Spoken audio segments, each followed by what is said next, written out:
alaykum hammaga. Mana biz yangi obyektimizda bambuk panel yopishtirib kelyapmiz. Bambuk panel 1.22 bo'ladi. 1.22 ni 2 ga bo'lib, o'rtasidan soединитель qo'yib dizayn berib kelyapmiz.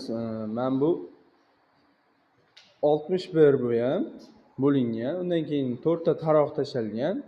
4 ta taroqdan keyin 86, 86, yana bitta 86, 40, o'sha 48, 48 dan keyin yana 61, bu yoq 61 dan ketgan.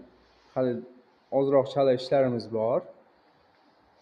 Kuzatib boraveringizlar, obuna bo'lib qo'yingizlar, obuna bo'lish esdan chiqmasin.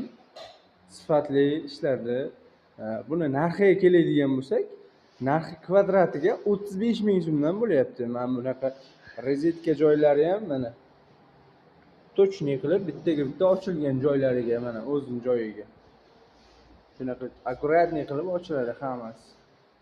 Mana ikkitalik joylari ham bor. Hammasi chiroyli bo'ladi, xudo xohlasa. Yana bitta ishimizni tugatavering, yana qo'yib boraman sizlarga.